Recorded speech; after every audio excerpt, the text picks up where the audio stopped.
Africa is a continent rich with opportunity.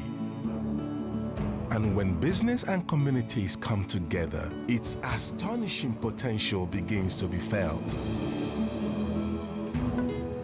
With the Millennium Development Goals steering these partnerships, Africa's future is being rewritten with innovation, foresight, and inclusivity. Crossing the length and breadth of the continent, our journalists uncover these stories and share them with the world. Join us now for remarkable stories of partnerships across Africa, building the future and changing lives. It's Africa's time.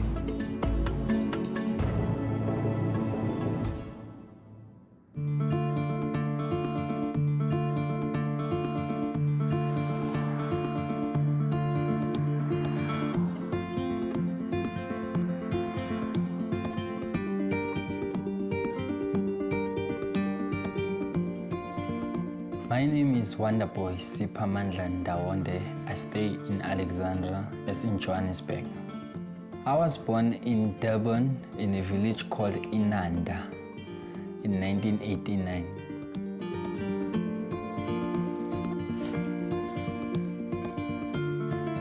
Everything just changed when I was 16. My dad left us. It was a very difficult period for me because that's the stage where you need to choose which career path you take, and you need to be focused, and your matric means everything to you. For you to go out of poverty, you need to have good education. So at that stage, I told myself, you know what, you can just take this thing as a motivation to work harder and make something out of yourself.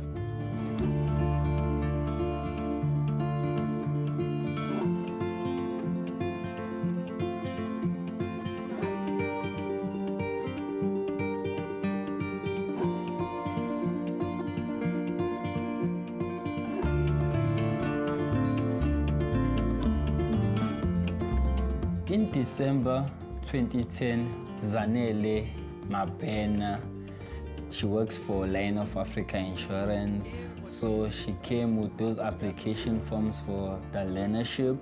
She gave it to everyone in church, and I was one of those people who took it and applied. Because I just told myself, you know what, you're good in maths, you're good in accounting, it's financial industry, there's no way they won't take you. I remember getting that call from Line of Africa Insurance, and she said, congratulations, you'll be joining us in the learnership program of 2011. I was so excited, I just went crazy, and everyone in the city were wondering, okay, what's going on, is he crazy now? I was so excited and elated about that good news. The other learners, they were so shy. For some strange reason, I was the one who was talkative, cracking jokes and laughing, so they thought this is the naughty one.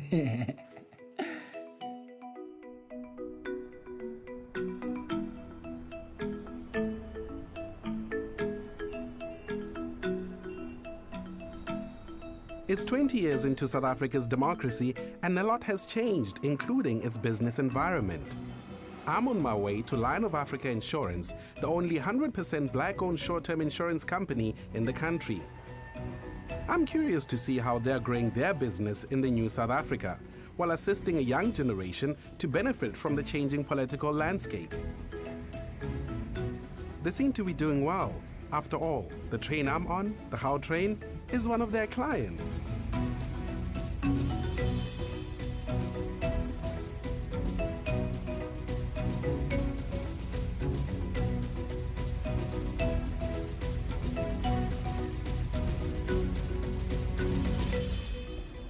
16 years since opening for business, Line of Africa is now the third largest short-term insurer in South Africa, servicing some of the country's leading companies and local authorities. It's a growing business in a highly competitive industry. This side, we've got our business analysts. So they report to IT. Then we've got now the IT department, and then this is engineering. Then we come here, this is claims department. We're gonna go into the executives' rooms. Executive? Yeah, executive. You know, we come from the masses. So I didn't need to have a jacket or? You never know. This is Adam's office. There's Makulubas. Makulubas in here. My name's Adam Salmi. I'm the Chief Executive Officer of Lion of Africa Insurance Company. I remember joining an insurance company in 1970. I just could not get the fact that, you know, your skin color defined who you were as a person. So Lion of Africa is, in some ways, a culmination of a struggle throughout my commercial life to demonstrate that South Africans, if only they could hold hands across the racial divide, can achieve so much more and become such a great nation. Transforming a country also means building an entirely new middle class of skilled professionals. And one way to successfully do this is through partnership programs that foster vocational training. Lion of Africa Insurance has entered into a public-private partnership with the government of South Africa to develop the very people they want to bring into their industry. My name is Mashudu Mamatuba. I am the executive in charge of strategic planning and corporate affairs. Joburg for me is, everything is fast-paced here. Everything is, it's almost like we do sleep, but we dream about the next day. It's a vibe that is progressive. The short-term insurance industry is not as transformed in terms of who's coming in. We don't have enough young black talent coming in. So INSETA is looking for that transformation. They're creating that ability for the industry to transform. After democracy in 1994, the new government of unity actually decided that they needed to transform what was really a very discriminatory education system. INSETA is the Insurance Sector Education Training Authority. In the case of Lion of Africa, they access our short-term insurance qualification through their learnerships. Our big role is also to fund the learnership. So essentially, we've taken the tax from Lion of Africa, and then we redistribute the tax in terms of funding the learnerships that they've applied for. We bring in young people and we give them the opportunity to do something meaningful with their lives. So we bring them in, we put them in a room where we also give them real work to do, but in doing that, we teach them technical conversation, the basics of insurance, but also just guiding them and really fielding those kind of questions that come up when the work is actually taking place. We need that young blood. We need those young minds to come in that are going to make sure that the energy of Lion of Africa moves forward. When I look at some of the graduates and some of the learners that are now sitting in their jobs, I see them as successful already because they have started the journey. The fact that they're here means that they've got a sense of something better that they can do. The fact that they're here, they're willing to commit. I mean, I come in at 6. Others are already here. I leave at 8. They're rushing to still go catch the bus and the train. I see these learners and I'm filled with pride. Nice one. Yes. This is home. This is my home. I love this place. You explained that you used to walk from Alex to Santi. Yes, definitely. I used to walk from Extension 8 all the way to Santon. So I used to walk all this way to Santon. To those buildings over there in the far Yes, end. those buildings. It was a 1 hour, 30 minutes walk, going there and another hour, 30 minutes getting back. I had a choice of taking a taxi, but I just decided to walk so that I can provide more money for my mother and my siblings. So it was my personal decision to make that sacrifice for my family. I respect you for that. Nice one. Yeah.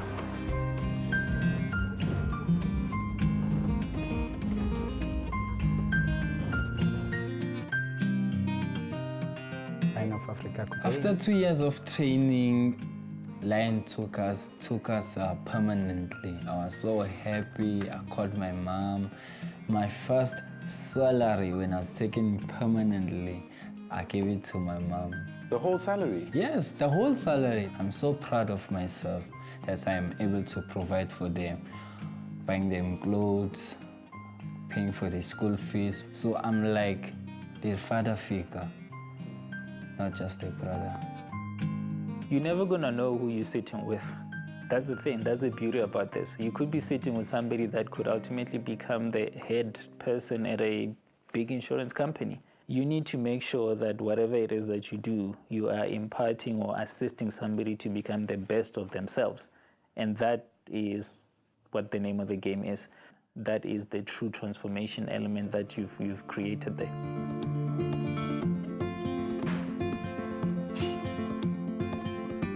I feel so good about my future because all the managers at Lion always motivate me. In fact, currently Lion of Africa is paying for my BCom degree at UNISA. It's not about your conditions, it's about how you think, it's about how you retaliate to that particular challenges you are facing. Because you can't control what happens to you, but you can control how you react to it. So that once you get it right there, you'll never go wrong.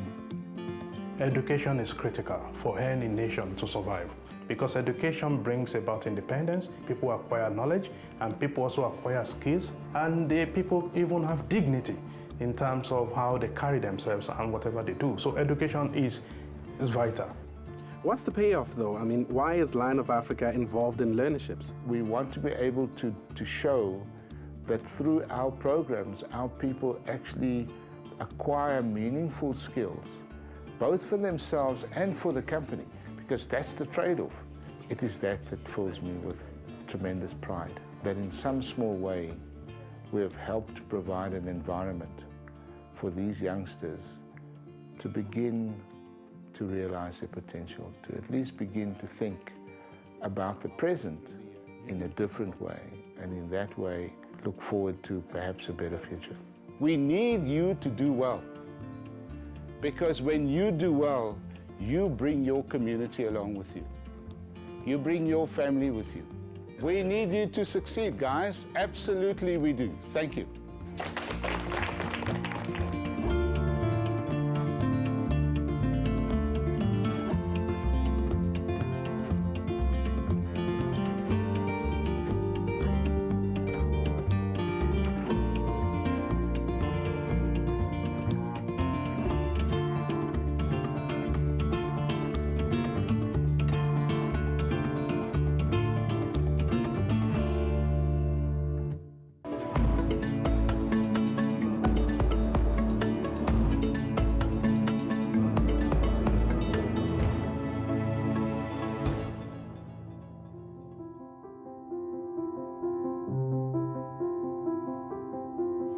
South Africa is a country of many contrasts, and since democracy eclipsed the apartheid state decades ago, its people have been free.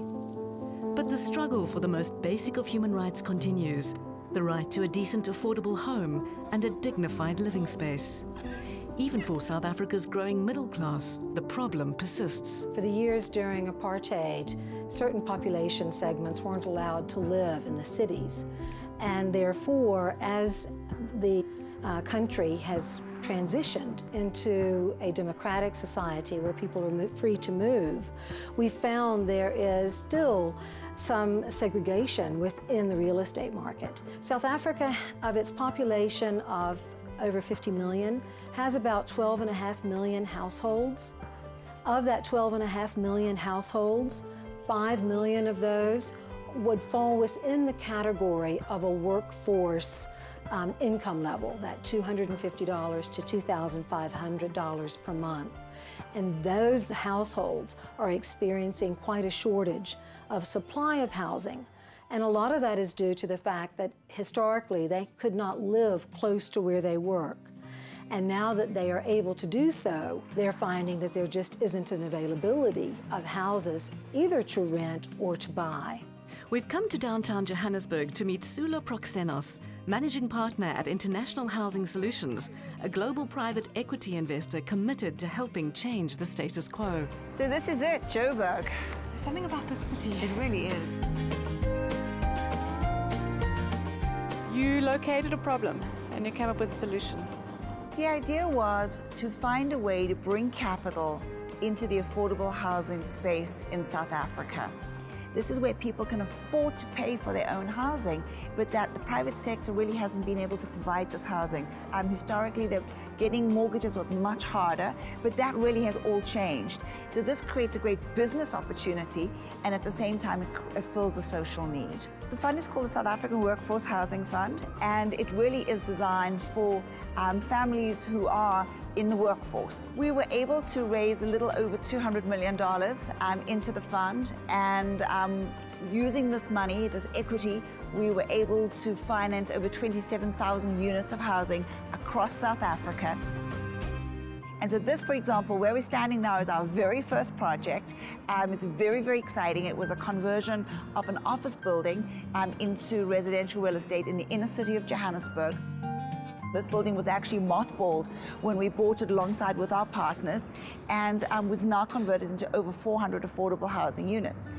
A project like this was very much part of the renaissance of the inner city of Johannesburg. We certainly single-handedly did not turn around the city, but it's been very important to show the confidence in the inner city, which really is going through a renaissance as we speak. The rentals start at about $200 a month, and they go up to about $400 to $500 a month. So very much in the affordable space, right in the heart of the city. So for a couple that are working in the city, very little transportation costs, very little commuting time, and great access to a lot of employment and good public transport network.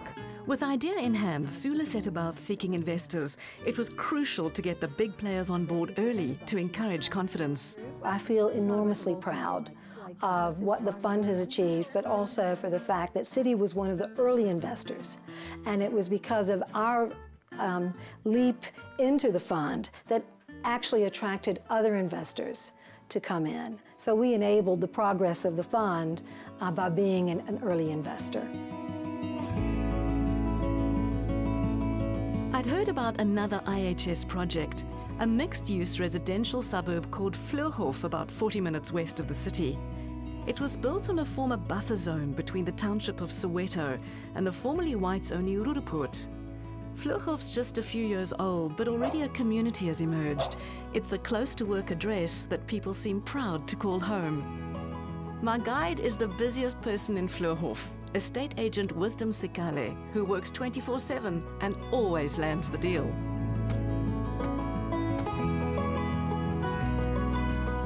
So how long have you been an estate agent? I've been an estate agent for 6 years now. How's it treating you? It's very nice. I like it. I like working with people. Yeah. I've heard about you, that you're the man. If anyone wants to buy a house in Vleuhof, you're the guy. Definitely they are right, those people. I'm the guy. Everybody knows me in Vleuhof. I've sold absolutely each and every street a house. Really? How are you doing? I mean, how's business for you? How's business is fine, especially on this side, because most of the people here, it's a new couple, young couples. Yeah. And the area is very good for business-wise.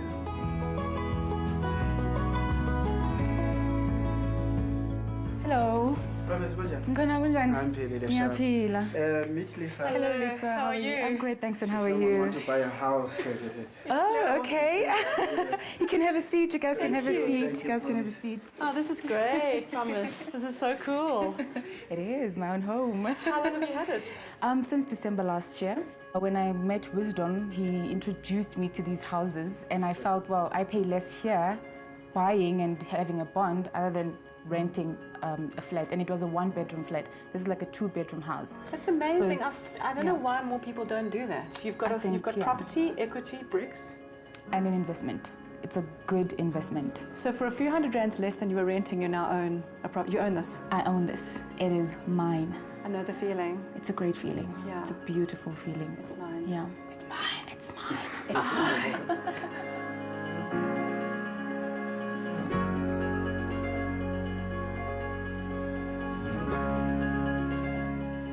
The great beauty of owning a property is that you're having the opportunity to create wealth through capital appreciation.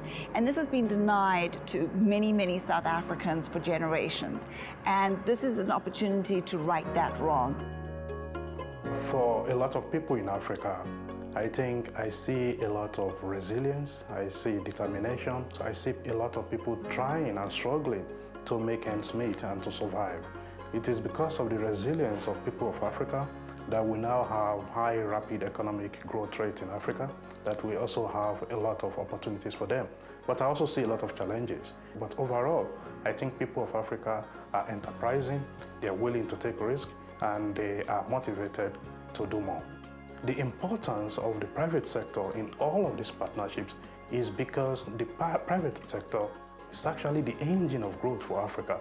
The private sector has helped to produce 70% of Africa's output. It has also helped to generate 90% of employment opportunities on the African continent.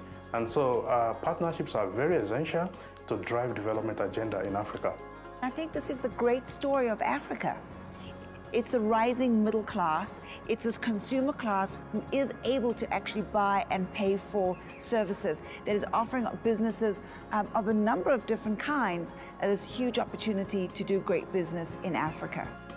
I went to the bank and approached for finance. I said, no, yes, you can qualify. Then I said, my darling, let's go for it. I'm going for it. It took around about 2 weeks, and it was approved by then. I said, oh yes, thank God. But I didn't tell my parents yet. I said, no, let me keep quiet. But I was excited by then. First thing, we came to this place of Fleurhof, and then we came to this house. I was very, very nervous when we parked my car outside there. And then, lucky enough, we came into the gate, and then he opened the door. I said, oh, wow. I saw everything. I said, no, you know what, I'm going for it. I'm very proud of myself. It's a good place, this. Yeah, it's very nice place. It's a very nice place. City has always been very committed to making a positive contribution to the economic transformation process in South Africa. And one of the elements of that is empowerment of historically disadvantaged individuals. We felt the best thing that we could do to make a positive contribution would be to invest equity into the root cause of the problem, which was to invest in a fund that would build houses for sale for people within that income level, but also rehabilitate the inner cities and create a supply of rental properties. With better paying jobs over the past years, many South Africans have been able to move out of townships like neighbouring Soweto, from where the majority of Fleurhof homeowners originate. Overcrowding, crime and lack of amenities in large parts of the township have been replaced with a totally different lifestyle just up the road. Fleurhof offering a very important physical expression of upward mobility and an exciting new lifestyle for South Africa's growing middle class. The transport is very reliable here. There are taxis along the road, there are buses, there's a recreation center as well, there's a crèche as well, and then now I think they're starting to build a school as well. Past and future stand side by side in Fleurhof, but it's the kids of the suburb who hold the energy and dreams of an even brighter tomorrow. They've had a very different upbringing to many of their parents and have powerful imaginations about what's possible for them in the future. What kind of a house do you want to live in when you're big? I want to live in a mansion. It's gonna be red. I want everything in the house to be red. Red? And jacuzzi. Ah, a jacuzzi.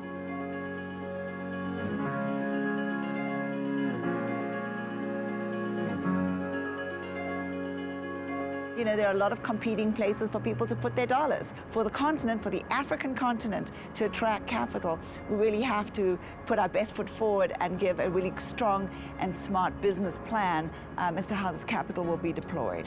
Our engagement with IHS is not a gift, it is an investment. And what that does, at the end of the day, it has a way of reinforcing each other, that we benefit, the society around us benefit. And that is why we want to be here. We want to use that to bend the arc of history towards progress for this continent. I really firmly believe we only live once, and so you really need to take an idea that you have, to have the confidence in it, and to go for it. And the worst case scenario is it doesn't work. And the best case scenario? Is it works like this, and you really have the opportunity to turn around and say, I've been part of the creation of over 27,000 units of housing in a country that desperately needs affordable housing. And the opportunity to replicate this across the entire African continent.